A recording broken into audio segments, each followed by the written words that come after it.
I think one of the other reasons that people feel uncomfortable, and you mentioned earlier, it's unfamiliar, which is why it's uncomfortable, of Right. getting quiet enough to hear your own inner voice is because you will start to hear things and when we say inner voice, it's like your intuition or that voice that only you can hear, because we're so Right. used to hearing so many outside voices, especially now, social Mm-hmm. media, traditional media, family, friends, community, everybody's trying to tell you what they want you to think. We often hear people wishing us a long, happy, and healthy life. But what if the length isn't what matters most? What if instead it's the breadth, depth, and purpose of each day that matters most? Welcome to the Live the Width of Your Life podcast. My name is Annette Ardelian Kuzma, and join me weekly as I interview guests who made changes in their own lives to live more fully with intention, gratitude, and joy. Be prepared to be inspired by their stories of how they shifted their mindset, took courageous action, and designed the life that they always wanted to live. Thanks for joining today. I'm so excited about today's episode. I interviewed today Lori Saitz. She's the founder and CEO of Zen Rabbit and the host of the podcast Fine is a Four-Letter Word.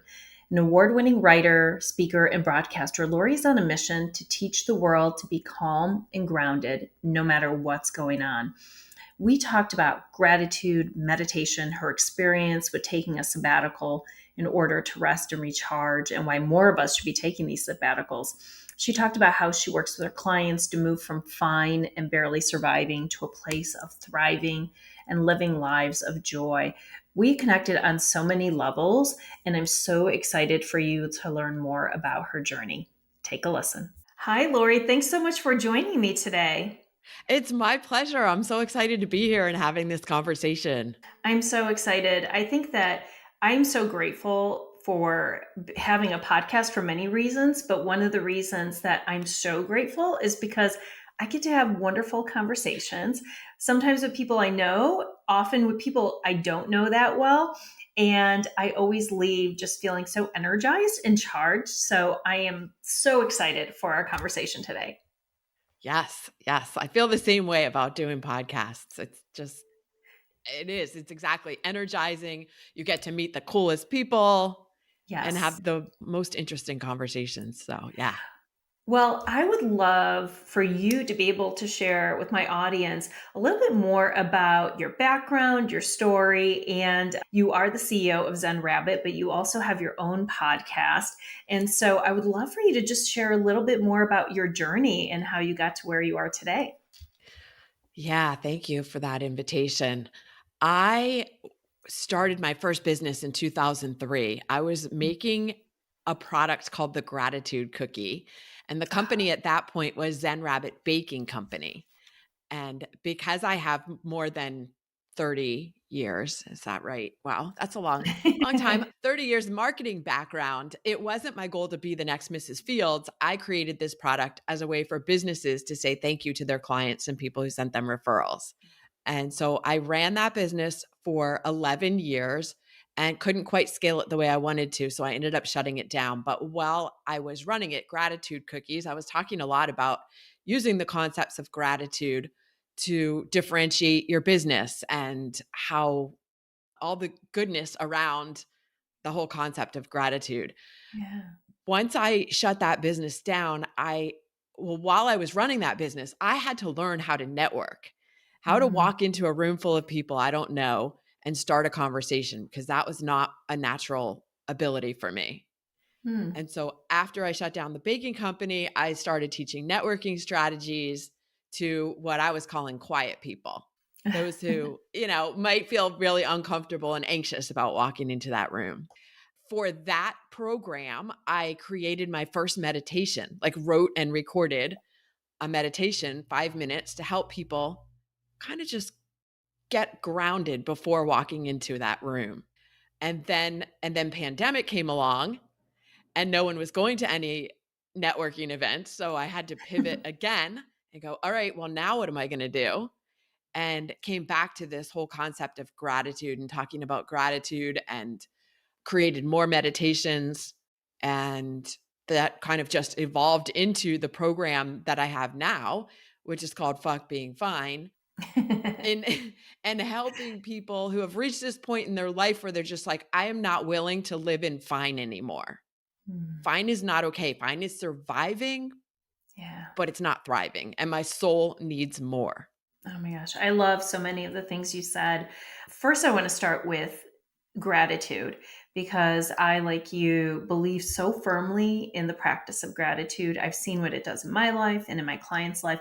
And of course, there are many mindfulness studies tied to gratitude and what it does, leveraging brain scans, et cetera. But where did you get this idea of gratitude cookies and really, selling them to a corporate company so that they could let people know that they are appreciated? Like, where did that idea come from? Was it from your own gratitude practice, or, what was the background?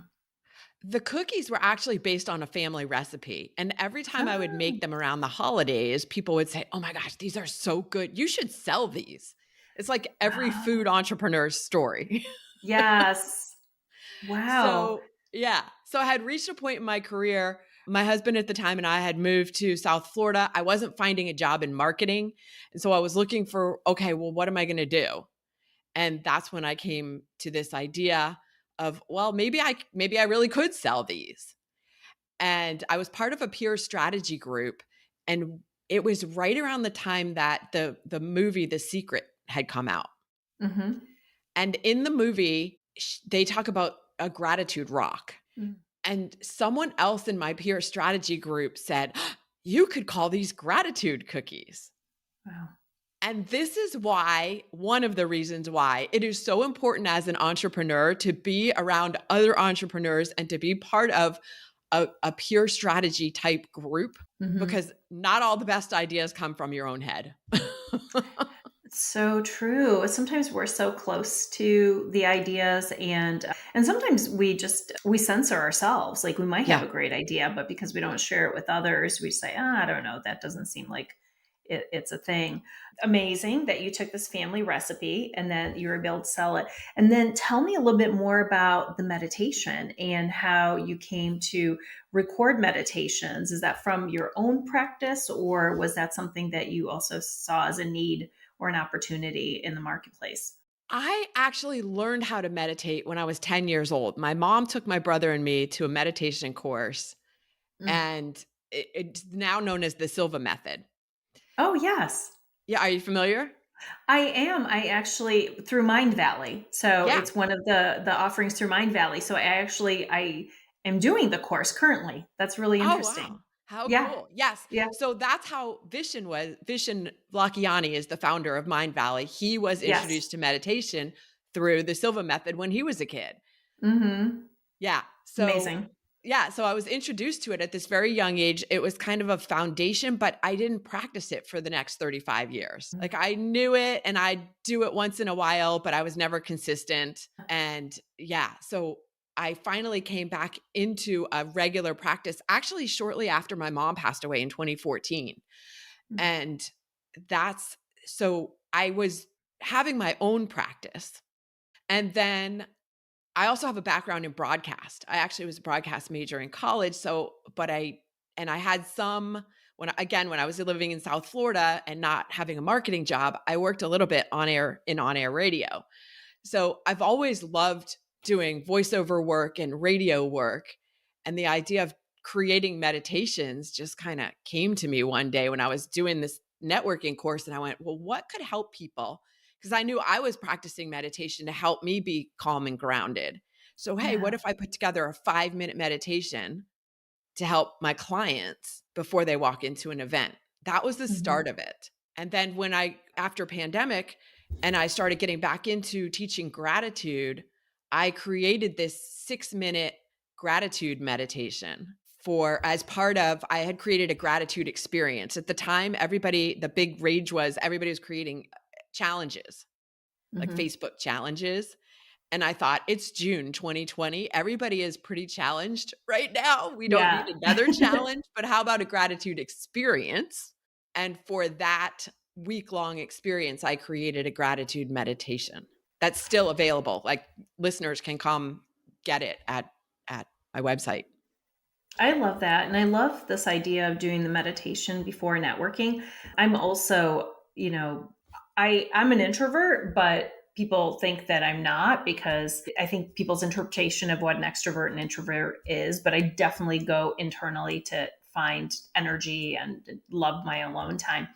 But I also am one that intuitively do some breath work and meditate before going into situations where I feel like I need to protect my energy. And Mhm. because that's what happens when you call them quiet people or the introverts, right? And so, what was the reception for people when they learned that they could, within a couple of minutes, do a meditation or do some grounding exercises that would allow them to feel more successful in those networking events? Yeah, people love it because one, I don't know what it is about my voice, and I'm not from an ego place, but people tell me that they can't meditate, but they can when they listen to mine. Some reason it's just puts them in a meditative state. So that's cool. But the other thing about it, and I talk about this all the time now in my programs and in my presentations and things, is there's so many myths and misconceptions around what meditation is.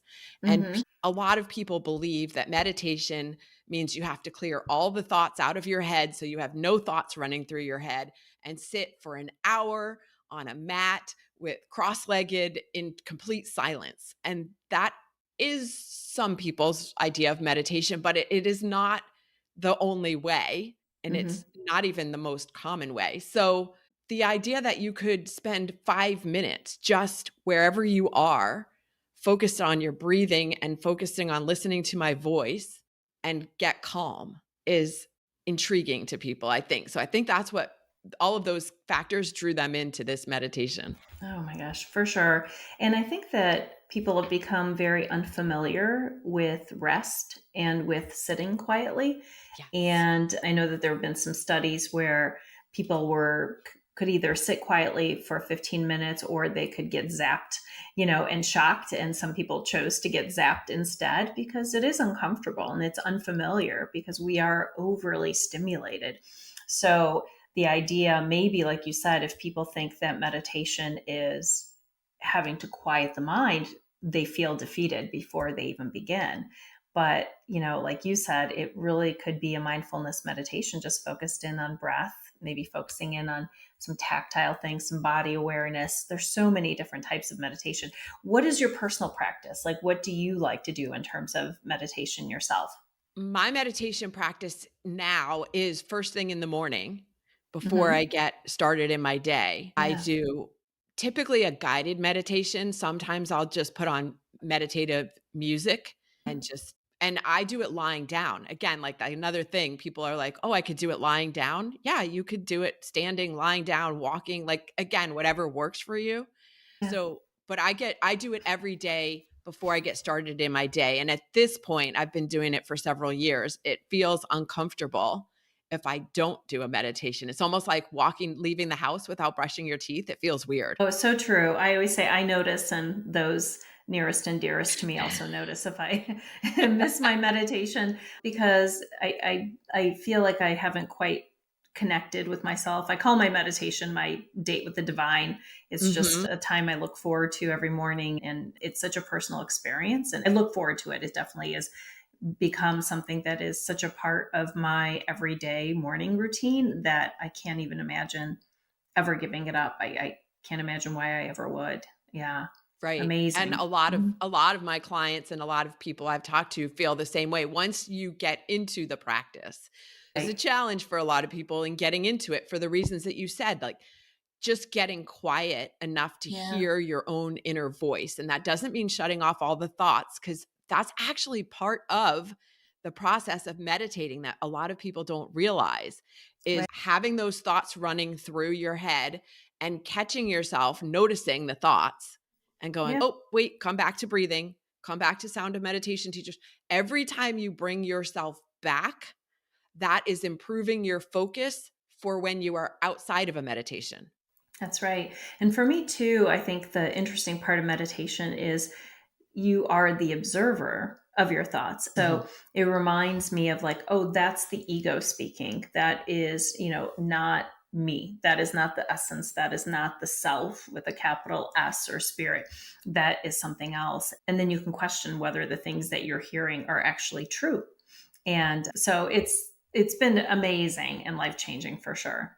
Yes. And I think one of the other reasons that people feel uncomfortable, and you mentioned earlier, it's unfamiliar, which is why it's uncomfortable, of Right. getting quiet enough to hear your own inner voice is because you will start to hear things and when we say inner voice, it's like your intuition or that voice that only you can hear, because we're so Right. used to hearing so many outside voices, especially now, social Mm-hmm. media, traditional media, family, friends, community, everybody's trying to tell you what they want you to think Yeah. and what they want you to believe. This is the opportunity to get quiet enough to hear what is your own inner voice saying.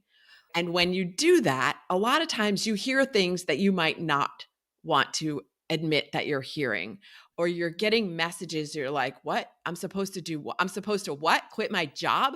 I can't do that. That's crazy talk.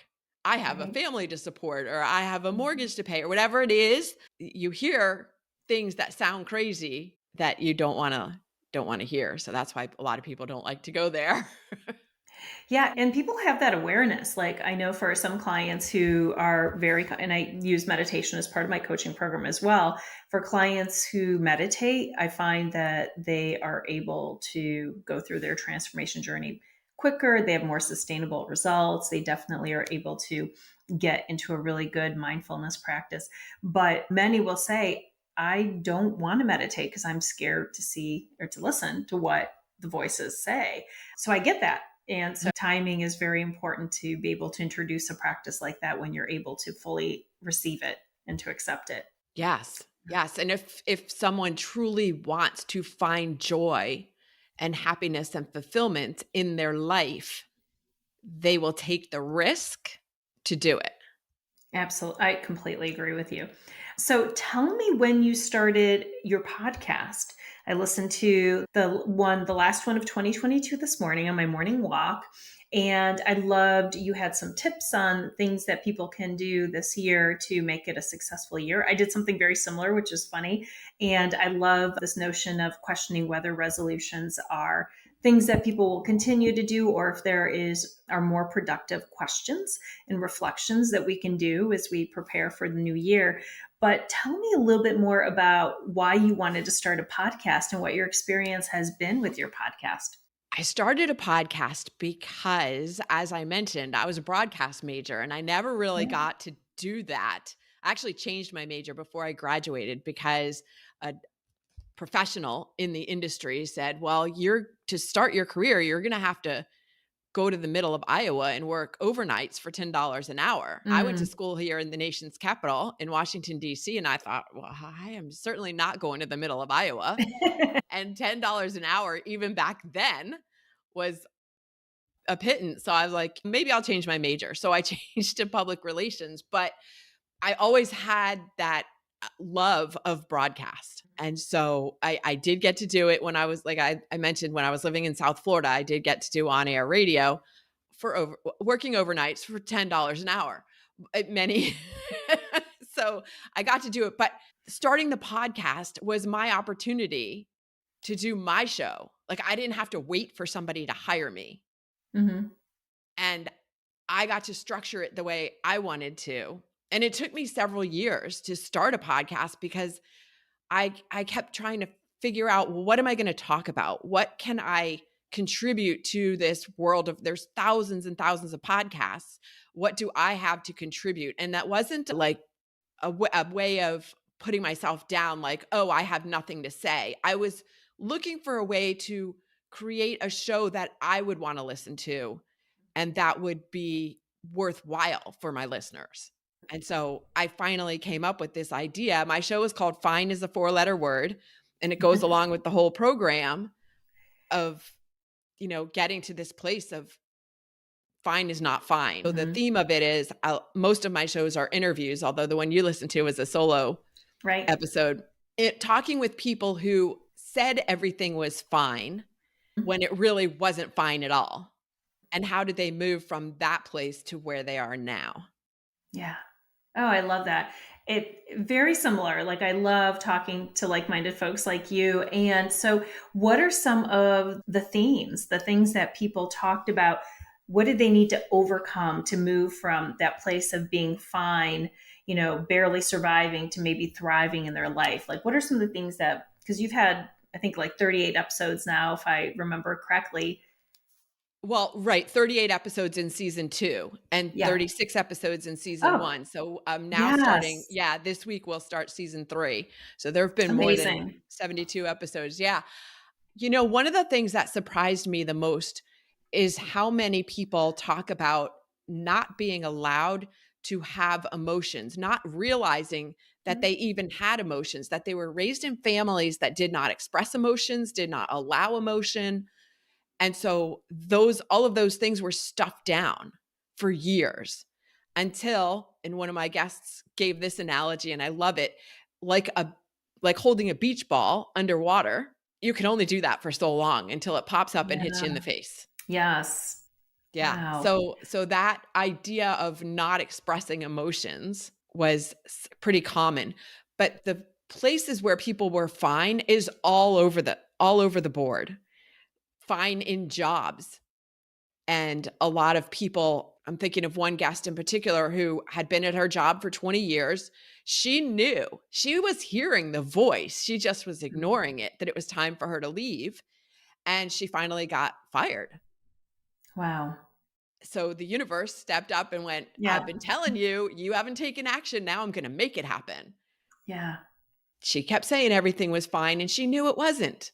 Health issues where people, again, have ignored the signs or not paid attention to things, and then health issues surface to force them to take a look at where they were in their life. Relationships. I mean, it just is all over the place.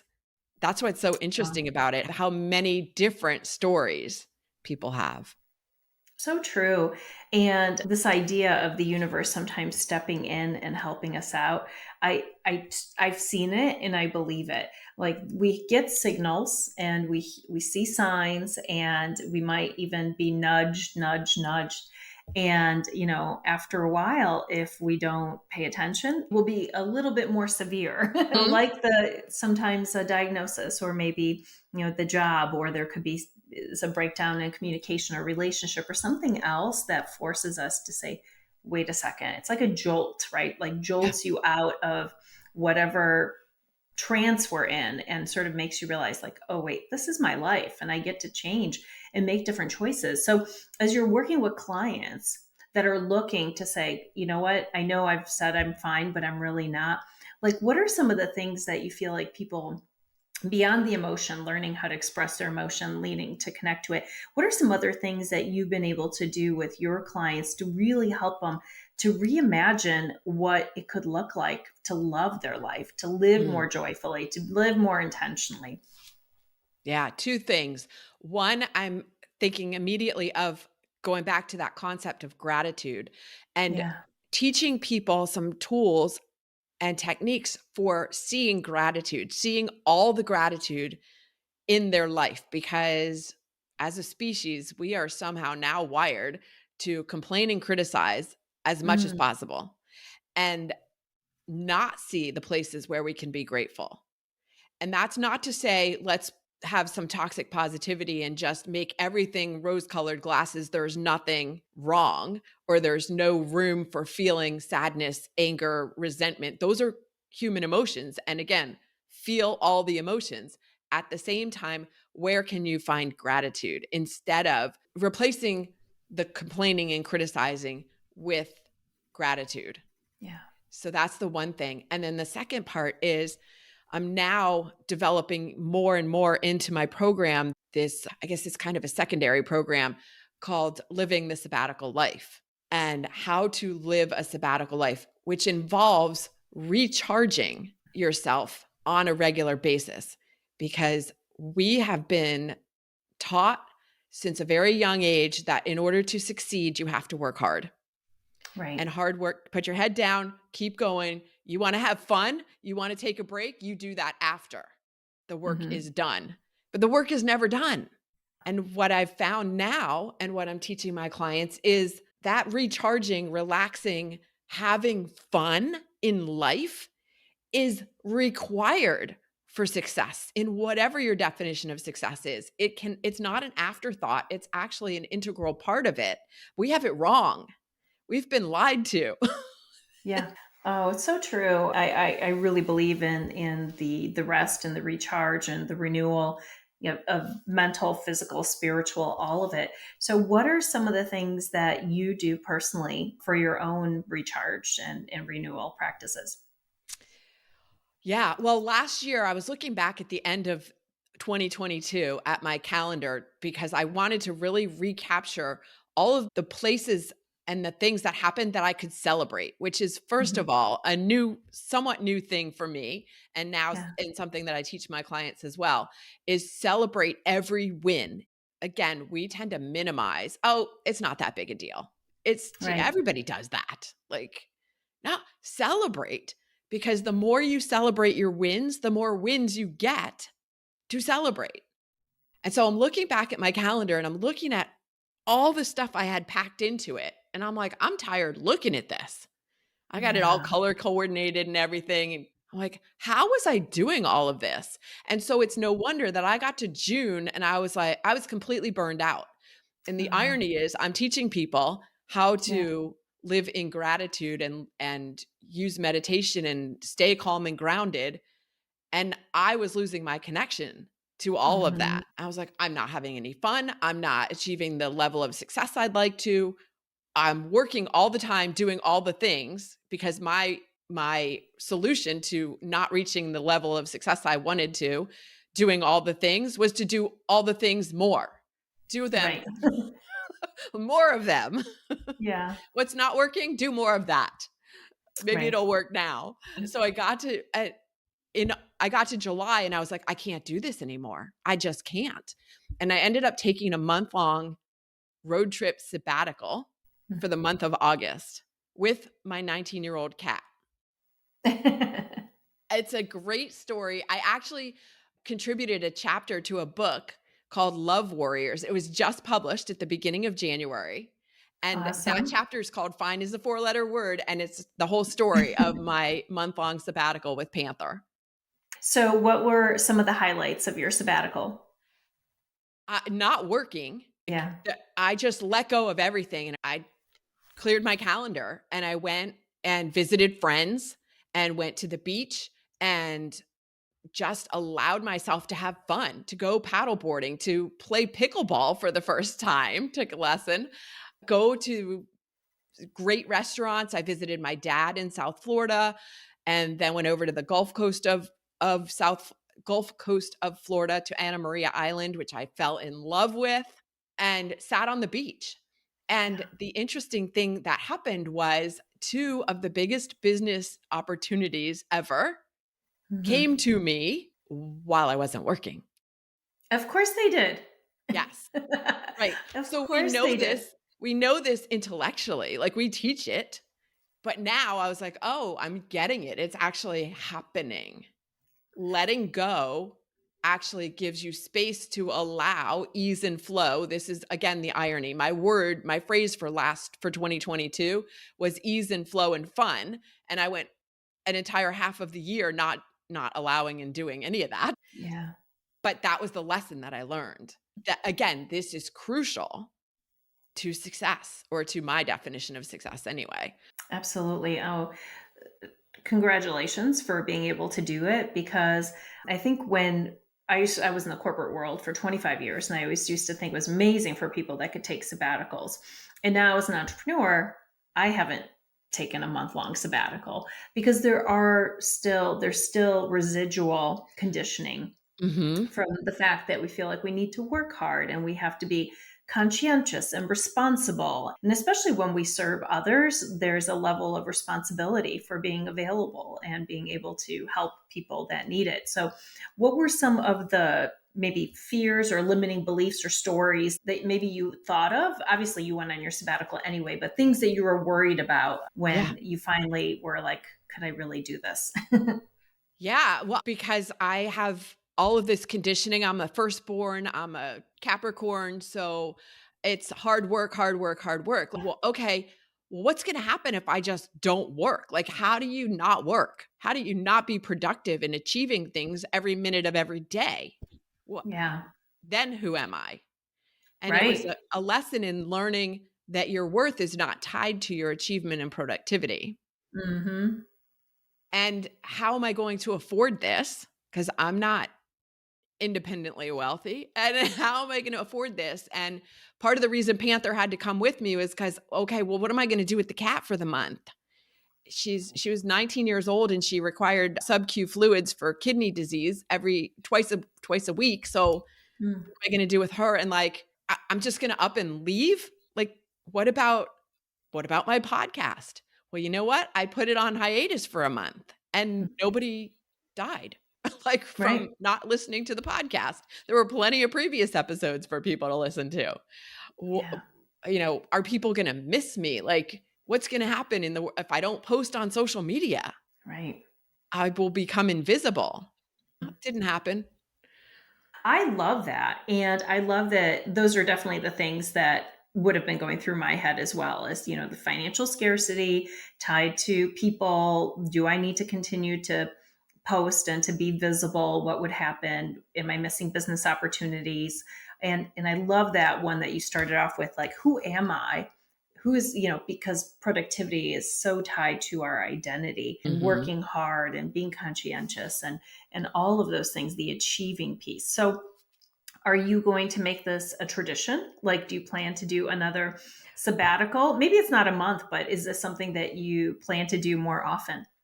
I would love to do it more often. I actually have plans to create a retreat Hmm. for clients who are then getting started in the living a sabbatical life program. And part of what I teach in that program is you don't necessarily have to go on a month-long sabbatical, or some people I've talked to have taken year-long sabbatical. You don't necessarily have to do that to live the sabbatical life. Yeah. There's a way to live in your daily life where you're not pushing so hard every minute and working 15 hours a day so that you fall into bed and come back the next morning not recharged. So you're never refocused. It's about finding balance isn't the right word, but finding the right sense of integration so Mhm. that you can do your work and then go recharge. And when we say recharge, like I've started indoor rock climbing, which I love because it's one of the only places that when you are on the wall, there are no other thoughts in your head other than how do I get to the next hold? I could see that. Uh-huh. Yeah. But it's about replacing that time that it's easy to just sit on the computer and go, well, let me just send a couple more emails. But you have to put other things into it, even if it's, go take a walk, like putting that into the calendar and making yourself get up and go do it. Even if it's, reading, it's going to sound like some people feel constrained by scheduling everything. But if you don't schedule in the recharging time, it's too easy to just pave right over it. Honestly, True. that has been a challenge for me since I got back is not falling back into that same old trap and habits. Yeah. Well, just like in meditation, we tend to have repeat thoughts that keep coming up. And in life, as we're living it, we have repeat behaviors, things that we've been conditioned, and recognizing it, the awareness, and then moving on and choosing differently. It's such a gift. We can choose differently in every single moment, right? Yeah. Yep, exactly. You Yeah. don't have to wait until the first of the year. Every Right. moment you can make a new choice and start again. Exactly. Well, Lori, I ask all of my guests a question about the title of my podcast, which is Live the Width of Your Life. And it comes from a Diane Ackerman quote that talks about not living just the length of it, but also at the end of a life, recognizing that we've lived the width of it, the depth, the breadth of our life. So, what does it mean to you to live the width of your life? To have a lot of different experiences and to enjoy, to find the joy and not just, as we've been talking about, not just doing all the things and being productive, but finding the joy and allowing the joy of all kinds of different experiences. That's beautiful. So beautiful. I want to applaud you for all the amazing work that you're doing in the world, helping people move from fine to a place where they are thriving and living lives that they love. How can we best support you? Where can we find you and follow you? Yeah, my website is zenrabbit.com, and that is likely the best place to find me. I'm also on LinkedIn. I spend a little bit less significant amount of time on LinkedIn. Podcast again is fine as a 4-letter word. And yeah, you can zenrabbit.com is the best place to find all the links to the socials as well. Wonderful. We will include all of these in the show notes. And once again, thank you so much for coming on today, for sharing your wisdom, for sharing your experiences, and for all of the great work that you're doing in the world. My pleasure. Thanks for having me, Annetta. Okay. Have an amazing day. If you enjoyed this episode and want a personalized guide to living the width of your life, I've just released a best-selling book, Live the Width of Your Life, 365 Daily Meditations on Living with Passion, Purpose, and Peace. Each daily meditation provides you with a journal prompt or a challenge so you can begin taking daily imperfect action towards the life of your dreams. You can get your copy today on Amazon. The link is in the show notes, and I will see you next time.